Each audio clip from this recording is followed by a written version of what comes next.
Okay, here's part 3 of the video lecture for social stratification for urban sociology, West Virginia State University. Moving away from the actual social class system overall in the United States, I want to talk about social class and health. Health is related to social class and social standing. Common sense will dictate that, the higher up you are in the social class system, the healthier you're going to be physically, mentally, spiritually, and vice versa. And we'll see that. Children born into poor families, for example, are 3 times more likely to die in the first year of life than children born into privileged families or families in the upper social classes. You might think, well, gee, is it just that people in the upper class are they just healthier inherently? Or probably we could look to social factors. People in the upper class have more education. They have more access to quality health care. There's more of an understanding of the importance of prenatal care than there is in the lower classes. Often in lower classes, there's very little, if any, prenatal care. More unsanitary living conditions, more danger, more issues for mothers and parents to deal with that could explain this statistic, more than just biology could explain this statistic. Above average income adults are twice as likely to describe their health as excellent than low income people. Rich people live 5 years longer than the rest of us. So, kind of stinks, doesn't it? But this might be because of, better nutrition. They live in safer and less stressful physical and social environments. At the very top of the social class system, often people will live in gated communities. So they're sheltered away more from crime and poverty and things that can cause problems and take life or years of life off of people. They can also receive and afford better medical care. That's a big difference. Someone who is poor may not be able to afford, especially if they don't have benefits or medical insurance, may not be able to afford or have access to quality health care. Those who are rich can pretty much hand select their doctors and get the best care. And that makes a difference in life, how many years of life that you have.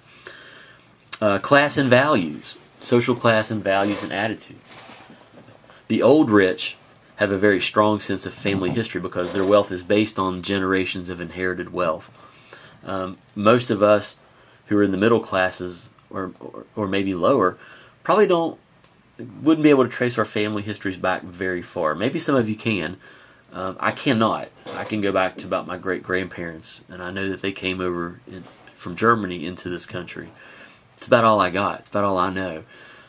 If your last name is Rockefeller or DuPont, you're going to know your family history because that's where your money's coming from. It's coming from that inherited wealth. People in the upper class tend to favor manners and taste. Those in the middle and lower classes, not so much. Now, the new rich, or the working rich, so we're talking about the lower upper class, if you will, they tend to engage in something called conspicuous consumption, right here. And that's an important term to kind of understand. I want to talk about that just for a second. Conspicuous consumption refers to buying status symbols to show off your wealth. Now, people in the upper class don't do this because they don't need to. They've known nothing different. If you're a Rockefeller, you're born into private jets and mansions and the lifestyle where you're rubbing elbows with the richest and the most famous people. You don't need to show that off because that's all you've ever known. I don't need to show off my Hyundai Elantra to other people because, that's a middle class object, status object, and that's all I've really ever known, right? So, but however, people who start off in the middle classes who acquire their wealth sometimes like to show off what they have because they didn't always have these things. It brings to mind the show MTV Cribs. I used to love that show. Where they would go into a celebrity's home, like Mariah Carey, for example. Hers comes to mind. And they would show off their closets and their clothes and their cars and their homes, and the rest of us could sit at home and kind of be jealous of what they have. So those in the lower upper class tend to do that. They tend to value the idea of kind of showing off to the rest of us what they have earned. Affluent people with more education or more that should be more, not or, are more tolerant of controversial issues and behaviors such as homosexuality. People in the working class and below who are less educated less college, less likely to be tolerant of controversial behaviors. So the more education you have and the higher you are in the social class system, the more open-minded you tend to be. And vice versa. The lower you are positioned in the social class system, the less education you are likely to have, and the more closed-minded you are likely to be. Also, we could look at social class in terms of family or gender. Lower class, we talk about lower class families, they are generally larger than upper class families. Well, we could talk about this as well, especially you see this in inner cities, and you also see this a lot in rural areas too, or really anywhere. A lot of people think that poor families have more kids because they want to go on welfare and collect checks and make money. And that is a misnomer. Now, certainly there are some people who probably do that with that idea in mind in the poor class, but that's the exception and not the rule. We know that there's an earlier marriage age in lower class families, so that could explain partly why they start having families sooner and maybe bigger families. There's also less birth control, less education about and less access to birth control in lower class families, which could explain higher birth rates amongst the poor compared to the middle and the upper classes. Some other things. Working class families are encourage their children to conform to rules and conventional norms and also to respect authority. Upper class families encourage children to challenge conventional norms and to challenge authority figures. The more money a family has, the more opportunities for their children and vice versa. Makes sense. Working class couples tend to divide domestic responsibilities more evenly than those in the upper and lower classes, which I find to be interesting. That may be a function of working or being employed, because generally in the working class you have a larger portion or proportion of both parents or both people working because they have to. When you go into the upper classes, not everybody has to work, so there's more of that traditional divide of domestic responsibilities.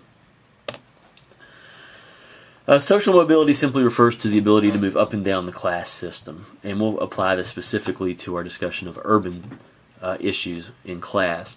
But we have social mobility. You can probably think of examples of people who have moved both up and down the social class ladder within this within our country. I started off probably somewhere in the lower class personally. Our family worked our way up to the middle class. When I got out on my own and got out of college, I was probably close to the lower class again, and I've managed to kind of work my way up over the years back into the middle class. So I've kind of moved up and down a little bit myself. So we can go up and we can go down. Now right here, intra-generational social mobility refers to just what I was talking about, a change in social position occurring during a person's lifetime. So within your lifetime, as you're sitting here taking notes on this, if you can think about where you started in the class system, maybe you've moved up a little bit, maybe you've moved down a little bit. That up and down movement within your lifetime represents intra-generational mobility. Intergenerational social mobility is a change in social mobility of children in relation to their parents. So this refers to your change in social class compared to your parents. And something that we've understood in this country to be true for approximately the last 100, 120 years, every generation has done a little bit better than their parents. They've moved up a little bit on the social class ladder ahead of their parents. That is projected for the first time in 100 years or so to change with the younger generation right now in their late teens, early 20s. For the first time in 100, 120 years or so, it's projected that children, again in their late teens, early 20s, this generation will probably be a little worse off and maybe move down the social class ladder just a bit compared to their parents. So that's intergenerational social mobility. 4 conclusions about social mobility in the United States. Social mobility over the past century has been fairly high. We just kind of talked about that. Children have generally done a little bit better, if not a lot better, than their parents from one generation to the next. Second, within a single generation, social mobility is usually pretty small. Most people don't move up or down very much within a lifetime. There are rags to riches and riches to rags stories that represent the exception to the rule. But for the most part, movement is generally small within a single lifetime. Third, the long-term trend in social mobility has been upward. Last, social mobility since the 1970s has been largely uneven. While it's been generally an uptick for the last 100 years or so, we've seen some different things happening. We've seen an explosion of African Americans from the lower in the working class into the middle class since the 1970s and the 1980s. So that represents and is somewhat encouraging as well, because for the longest time racial minorities have been way overrepresented in the lower classes, and still are to an extent. Is the American dream still a reality? Well, for many workers, earnings have stalled. More jobs offer little income. Well, that's the problem. Hillary Clinton said not too long ago, we now have more jobs in this country than we've ever had, which sounds really great. So why are so many people still struggling at alarming rates? We have high unemployment rates in many parts of this country, like Detroit, Michigan, for example. Problem is, yeah, we have more jobs, but these jobs are now largely tertiary or service industry jobs that offer very little pay, very little benefits, if any. And we're seeing a huge move to contingency work or part-time work. If I offer you part-time work, I don't have to pay you benefits. That's a big deal. So yeah, we have more jobs, but they don't offer nearly as much income or enough income for people. So more people are struggling. Young people are remaining at home. They're staying at home. You know, the average age of exit from home is something like 23 years old now, which represents an increase, a significant increase from 20, 30 years ago. A couple of different types of poverty that we could talk about. We have what's called relative poverty, absolute poverty, and also want to discuss the feminization of poverty. And before I do that, I'm actually going to stop this video, call this the end of part 3, so I don't go over on my time here. So we'll call this the end of part 3.